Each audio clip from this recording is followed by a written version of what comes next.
తెలంగాణ భవన్లో టీఆర్ఎస్ కార్పొరేటర్లు ex officio సభ్యులతో ఆ పార్టీ అగ్రనేతలు మంత్రులు సమావేశమయ్యారు. అధికారికంగా మేయర్ డిప్యూటీ మేయర్ ఎంపికను ప్రకటించనున్నారు. బొంతు రామ్మోహన్ పేరును మేయర్గా ఎంపిక చేసినట్లుగా తెలుస్తోంది. గ్రేటర్ మేయర్గా తనకు అవకాశం కల్పించినందుకు కేసీఆర్కు కృతజ్ఞతలు తెలిపారు రామ్మోహన్.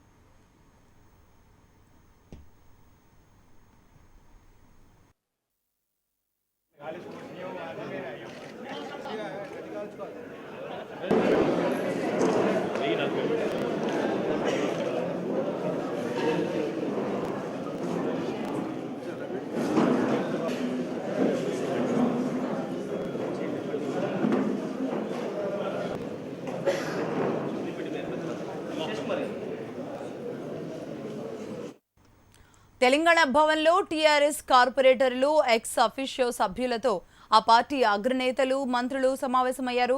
అయితే అధికారికంగా మేయర్ డిప్యూటీ మేయర్ ఎంపికను కూడా ప్రకటించబోతున్నట్లుగా తెలుస్తోంది. బొంతు రామ్మోహన్ పేరును మేయర్గా ఎంపిక చేసినట్లుగా ప్రాథమికంగా సమాచారం అందుతోంది. గ్రేటర్ మేయర్గా తనకు అవకాశం కల్పించినందుకు కేసీఆర్కు కృతజ్ఞతలు తెలిపారు బొంతు రామ్మోహన్.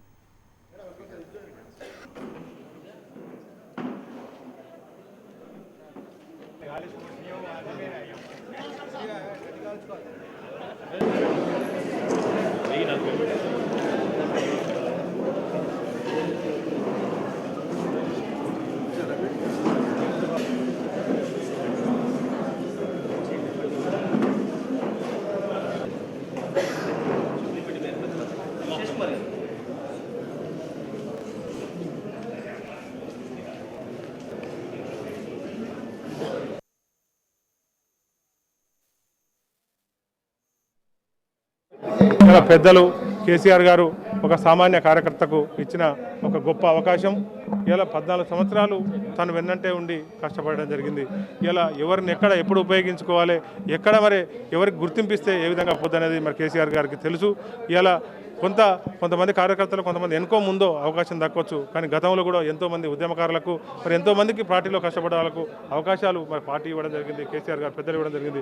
ఇంకా కొంతమందికి కూడా మరి ఇంకా ఇవ్వాల్సిన అవసరం ఉంది. కేసీఆర్ గారు వీళ్ళకి జరగబోయే అభివృద్ధిలో భాగంగా ఎవరిని ఎక్కడ ఉపయోగించుకుంటే మరి ప్రభుత్వ పరిపాలన కూడా ముందుకు కొనసాగుతుంది, స్పీడ్గా దానికి మంచి సరైన గుర్తింపు వస్తుంది, సరైన న్యాయం జరుగుతుంది అనేది ఆ విధంగా ముందుకు పోతున్నారు. ఇవాళ మాకు కానీ మా మిత్రుడికి కానీ మరి బాబాకు వచ్చిన అవకాశం కానీ నిజంగా ఇవాళ ఎంత చిన్న కార్యకర్తలైనా మరి ఎంత మరి కష్టపడే కార్యకర్తలైనా ఎప్పుడు అవకాశం ఇవ్వాలనేది.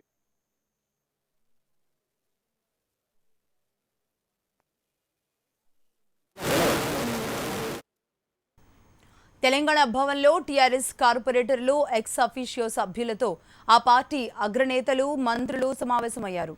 అయితే అధికారికంగా మేయర్ డిప్యూటీ మేయర్ ఎంపికను కూడా ప్రకటించనున్నారు. బొంతు రామ్మోహన్ పేరును మేయర్గా ఎంపిక చేసినట్లుగా తెలుస్తోంది. గ్రేటర్ మేయర్గా తనకు అవకాశం కల్పించినందుకు కేసీఆర్కు కృతజ్ఞతలు తెలిపారు రామ్మోహన్. మొదటి నుంచి బొంతు రామ్మోహన్ పేరే ప్రధానంగా వినబడుతూ ఉన్నా సరే కేశవరావు కుమార్తె విజయలక్ష్మి కూడా రేసులో ఉన్నట్లుగా తెలుస్తోంది. అయితే ఇప్పుడు ఫైనలైజ్ అయినట్లుగా ఉంది. గ్రేటర్ మేయర్గా బొంతు రామ్మోహన్ బాధ్యతలు స్వీకరించనున్నారు. ఇక డిప్యూటీ మేయర్గా ఫసీయుద్దీన్ కూడా అవకాశం వచ్చే అవకాశాలు కనబడుతున్నాయి. డిప్యూటీ మేయర్గా ప్రమాణ స్వీకారం చేయబోతున్నారు. టీఆర్ఎస్ ఇప్పుడు దాదాపుగా ప్రకటించండి ఈరోజు ఆయన ప్రమాణ స్వీకారం చేయబోతున్నారు. సార్ చెప్పండి సార్, మీరు ఎలా ఫీల్ అవుతున్నారు? మొదటిసారి కార్పొరేటర్ ఎంపికయ్యారు, మీరు పార్టీ మీకు గౌరవం ఇచ్చింది అనుకుంటున్నారు? మా రాష్ట్ర ముఖ్యమంత్రి, అదేవిధంగా యువ కిరీటం, యువ నాయకుడు, యువ తేజమైన మా అన్న ఐటీ మంత్రి రామన్న గారికి ఇంత పెద్ద బాధ్యత మాకు అప్పగించినందుకు శిరస్సు వంచి వాళ్ళకి ధన్యవాదాలు చెప్పుకుంటున్నా. ఎందుకంటే ఒక ముస్లిం కుటుంబంలో పుట్టిన నేను, దాంట్లో ఒక మధ్యతరగతి కుటుంబంలో పుట్టిన నేను, ఒక గతంలో విద్యార్థి నాయకుడు ఉద్యమాలు హైదరాబాద్ ఎంతో చేసినప్పటికీ నా కష్టాన్ని గుర్తించి ఇంత పెద్ద బాధ్యత ఇచ్చారు.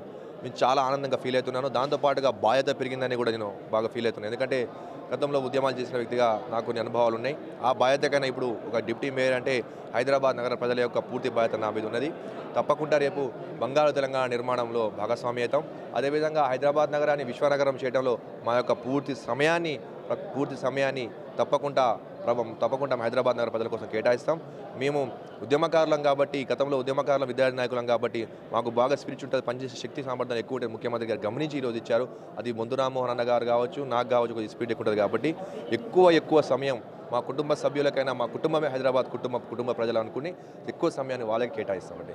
చిన్నప్పటి నుంచి మీరు చాలా దాదాపుగా కేటీఆర్తో కానీ ఉద్యమంలో కానీ ఫ్యామిలీతో పనిచేస్తారు. ఒకసారిగా ఈ పదవి రావడం వల్ల మీకు ఎట్లా అనిపిస్తుంది? మీకు కష్టాన్ని గుర్తించంటారా లేదు వాళ్ళు ఎంబడి ఉండడం వల్ల మాకు ఇది ప్రోత్సాహం వచ్చిందంట?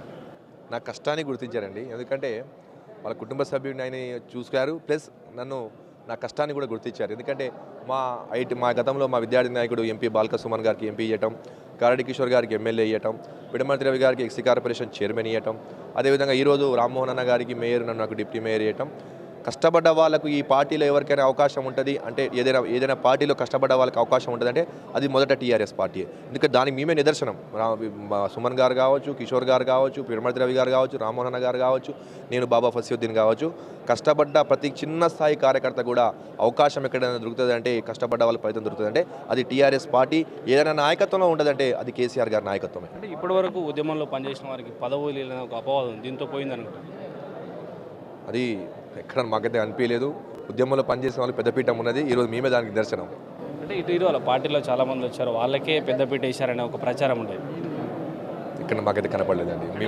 ఒక మైనార్టీకి అంటే డిప్యూటీ సీఎం ఇచ్చారు, ఇటు డిప్యూటీ మేయర్ ఇస్తున్నారు, దీన్ని ఎట్లా భావించవచ్చు? ముస్లిం సమాజానికి ఈరోజు మంచి సంకేతాలు పోతున్నాయి. యావత్ ముస్లిం సమాజం కూడా ఈరోజు గర్వించదగ్గ రోజు. ఎందుకంటే గతంలో భారతదేశంలో ఏ రాష్ట్ర ప్రభుత్వం కానీ ఎవరు కానీ ఇయ్యని విధంగా డిప్యూటీ సీఎం ఇచ్చారు.